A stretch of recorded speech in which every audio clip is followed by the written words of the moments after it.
जय हिंद दोस्तों।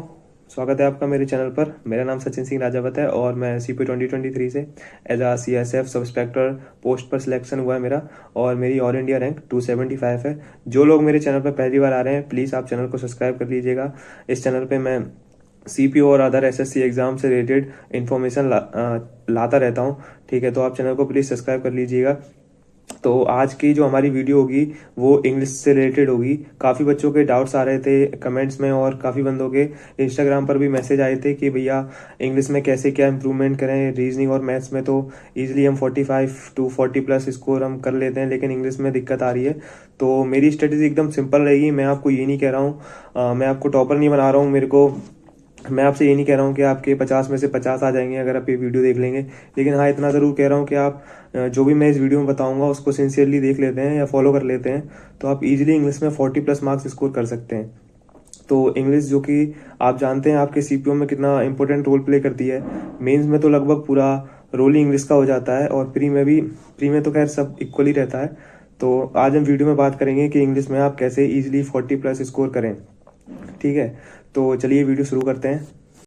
वीडियो शुरू करने से पहले मैं आपको बताना चाहूँगा कि वोकैब जो कि आपके जितने भी SSC के एग्ज़ाम हैं उन सब में बहुत ही मेजर रोल प्ले करती है। और बिना वोकैब किए आज कोई भी SSC का एग्ज़ाम या फिर कोई भी कॉम्पिटेटिव एग्ज़ाम हो जिसमें इंग्लिश आती हो, आप बिना वोकैब किए लगभग अपना सिलेक्शन इम्पॉसिबल समझिए उसमें। तो वोकैब याद करने में जनरली स्टूडेंट्स मिस्टेक क्या करते हैं, वो वोकैब को रटने की कोशिश करते हैं। वोकैब रटने से होता क्या है, आप उस समय तो लगता है कि हाँ आपको वोकैब याद हो गई, लेकिन या तो 2 या 3 दिन बाद आप उसको भूल जाएंगे या फिर एग्जाम में जाके आप दो ऑप्शंस के बीच में कंफ्यूजन क्रिएट हो जाएगा कि भाई इनमें से एक था लेकिन पता नहीं कौन सा था। तो ये कंफ्यूजन दूर करने के लिए मैं आपके लिए एक टेलीग्राम चैनल लाया हूँ जिस पर आपको जो भी SSC की वोकैब्स हैं वो ट्रिक के साथ आपको कराई जाती हैं। ट्रिक के साथ कराने से होता क्या है, आपको लंबे समय तक उसे अपने दिमाग में स्टोर कर सकते हैं और एक बार पढ़ने पे आप उसको कभी ज़िंदगी भर नहीं भूलेंगे। तो ये टेलीग्राम पेज पे चलते हैं, मैं ले चलता हूँ आपको उनके टेलीग्राम पेज पर। तो इस चैनल का नाम SSC CGL ट्रिकी वोकैब है। सबसे पहले आपको इस चैनल को ज्वाइन करना है। इस चैनल को ज्वाइन करने की लिंक मैं डिस्क्रिप्शन में और कमेंट्स में पिन कर दूंगा। आप वहां से इजीली जाकर चैनल को ज्वाइन कर सकते हैं और आप अपने टेलीग्राम में सर्च टैब में डायरेक्ट ये SSC CGL ट्रिकी वोकैब नाम डालकर भी आप इनके चैनल को ज्वाइन कर सकते हैं। इस चैनल पे आप जैसे कि देख सकते हैं जो भी आपके SSC की वोकैब है प्रीवियस ईयर, वो आपको विथ ट्रिक्स याद कराई जाती है, जिससे कि आपको लंबे समय तक वोकैब याद करने में कोई दिक्कत नहीं होगी। अगर आप एक बार पढ़ भी लेते हैं तो आपको इजीली वोकैब याद हो जाएगी। तो यहाँ पर देख सकते हैं जैसे कि ये OWS वन वर्ड सब्स्टिट्यूशन यहाँ पर दिया गया पॉपर।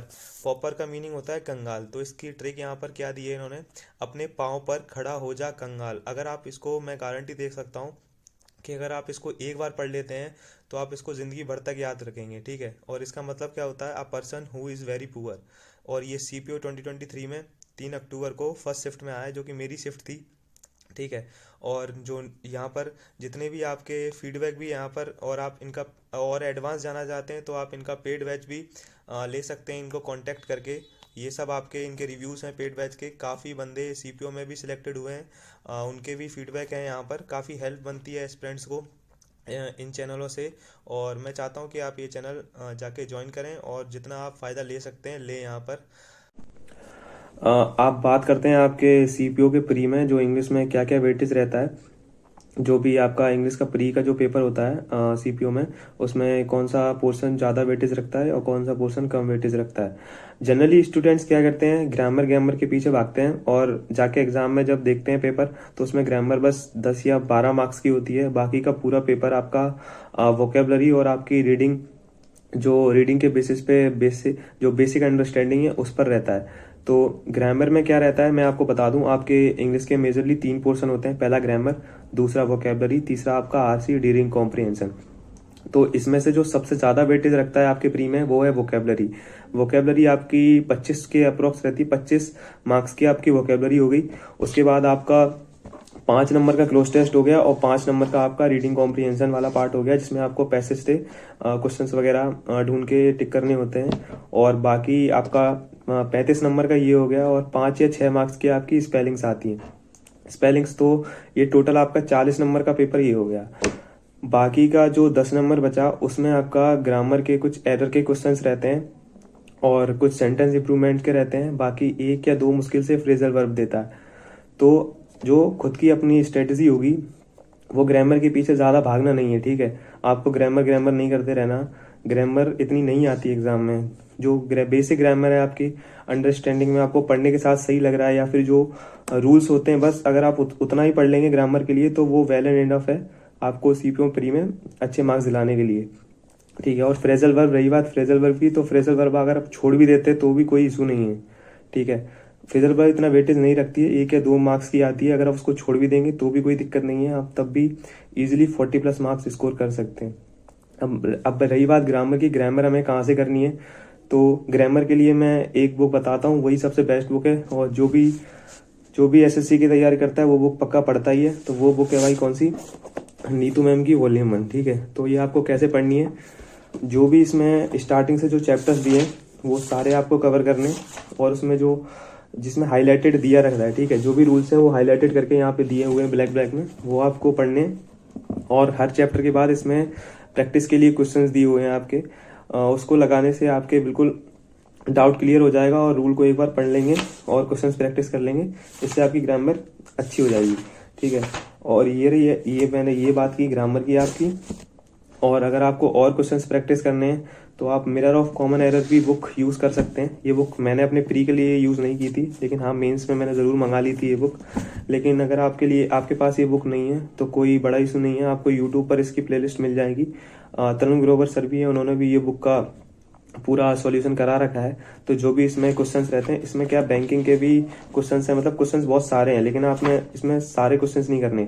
आपको जो चैप्टर के एंड में इसमें दे रखा है, जैसे मैं दिखाऊंगा आपको, इसमें पहला चैप्टर आपका आर्टिकल्स है, तो इसमें आर्टिकल्स के जो एंड में आपको क्वेश्चंस दे रखे हैं, ये जो एरर के क्वेश्चंस हैं, ये आप अगर प्रैक्टिस करना चाहें तो कर सकते हैं। बाकी इसमें लास्ट में बैंकिंग के भी क्वेश्चंस दिए हैं जो मतलब रेलेवेंट नहीं है, आप उनको ना लगाएं तो कोई दिक्कत नहीं है। बाकी ये हो गया आपका ग्रामर के प्रैक्टिस के लिए। ग्रामर में इससे ज़्यादा आपको नहीं करना है। बाकी एग्जाम से पहले आपको जो भी निमिषा मैम के या फिर कोई भी 120 रूल है, या फिर टॉप 60 रूल, टॉप 120 रूल्स, उसकी पीडीएफ कवर करके जानी है। बस अगर आप ग्रामर में इतना कर लेते हैं, रूल्स वगैरह जो रहते हैं उसको अच्छे से पढ़ लेते हैं, और प्रीवियस ईयर के जो भी क्वेश्चन हैं उनको लगा लेते हैं, तो वेल एंड इनफ रहेगा आपके लिए। ग्रामर उतनी ही आती है, और ज़्यादा ग्रामर के पीछे नहीं मांगना है, क्योंकि जनरली बच्चे दिक्कत यही करते हैं कि वो ग्रामर के पीछे पड़े रहते हैं और इसीलिए उनके मार्क्स कम रह जाते हैं। आपको फोकस करना है तो वोकैबुलरी पे जितना फोकस हो सके उतना फोकस रखना है। बाकी ग्रामर के लिए ये बताया मैंने। और इसके बाद जब आप अपनी पूरी जो ग्रामर वगैरह पूरी कर लें तो सबसे बढ़िया प्रैक्टिस के लिए आप मॉक्स जरूर लगाएं, ठीक है। मॉक्स से बहुत इफेक्ट पड़ता है, मॉक्स से मार्क्स बहुत इंप्रूवमेंट होते हैं, ठीक है। और अगर आपको मॉक्स में भी आप प्रीवियस ईयर मॉक्स लगा सकते हैं, ठीक है। जरूरी नहीं है कि जो टेक्स्ट बुक खुद के मॉक्स बना रहा है, जनरली वो थोड़े हार्ड होते हैं और उसमें मार्क्स कम आने के कारण आपका कॉन्फिडेंस गिर जाता है। तो आप प्रीवियस ईयर मॉक्स लगाएं, सेक्शनल मॉक्स लगाएं, उससे इंग्लिश में बहुत इंप्रूवमेंट देखने को मिलेगा। और जो भी रूल आप पढ़ें ग्रामर के, वो उन मॉक्स में देखें कि कैसे क्वेश्चंस पूछ रहा है एरर में, या फिर उस सेंटेंस इंप्रूवमेंट्स में कहाँ पे वो रूल अप्लाई हो रहे हैं, ठीक है। तो बाकी आप प्रीवियस ईयर अगर आपको बुक से कवर करना है तो सबसे बेस्ट बुक है आपकी एसएससी की पिनेकल, जो कि इस टाइप में रहती है। मैंने इसी बुक से जितने भी प्रीवियस ईयर वोकैब वगैरह हैं वो सारी इसी बुक से कवर की थी।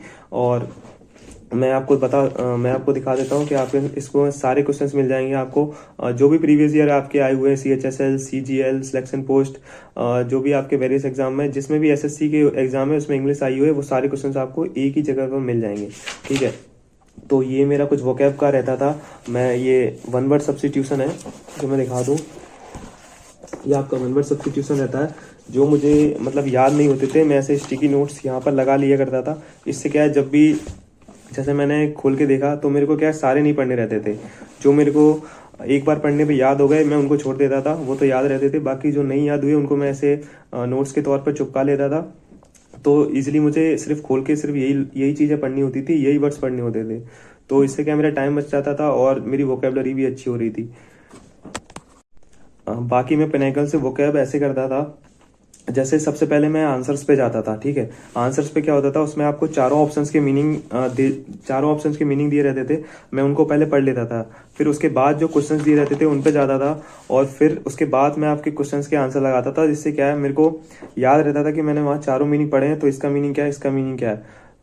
आप समझ सकते हैं मैं कैसे लगाता था। सबसे पहले आपको आंसर्स पे जाना है, पीछे पिनाकल में दे रखे होंगे। पहले सबसे पहले उन आंसर्स को आपको पढ़ के देखना है।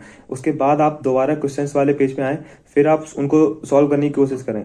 जो आपको वहाँ पे मीनिंग ना आए उसको आप एक अलग कॉपी में नोट कर सकते हैं, या फिर अपनी कोई भी ट्रिक बना सकते हैं याद वगैरह करने के लिए। तो ये मेरी स्ट्रेटेजी रहती थी वोकैब के लिए याद करने की। ठीक है, आप देख सकते हैं पूरी बुक में ये मेरे स्टिकर्स मिल जाएंगे आपको लगे हुए।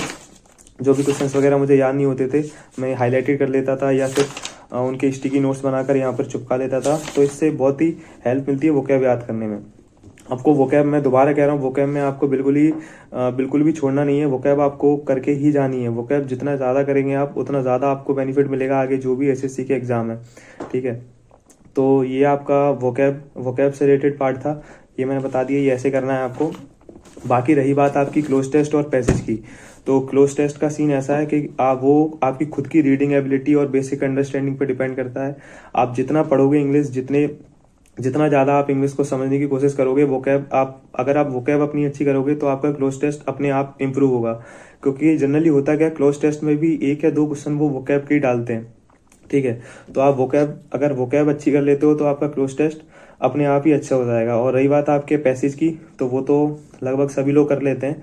ठीक है, तो अगर आप ये स्ट्रेटेजी फॉलो करते हैं तो ईजिली आपके मार्क्स 40+ रहेंगे। ठीक है, तो इस वीडियो में अगर आपको कोई भी डाउट हो तो प्लीज़ आप कमेंट कर दीजिएगा, या फिर कोई भी आपको एग्जाम से रिलेटेड डाउट हो या कोई भी नई वीडियो चाहिए हो तो उसके रिगार्डिंग भी आप कमेंट सेक्शन में कमेंट कर सकते हैं। और वीडियो पसंद आई हो तो प्लीज़ वीडियो को लाइक करना और चैनल को सब्सक्राइब करना, और वीडियो को शेयर ज़रूर करना अपने फ्रेंड्स के साथ जो भी सीपीओ या फिर वेरियस एसएससी की एग्ज़ाम की प्रिपरेशन कर रहे हैं। तो बाकी ये थी आपकी इंग्लिश की स्ट्रेटजी के रिगार्डिंग वीडियो।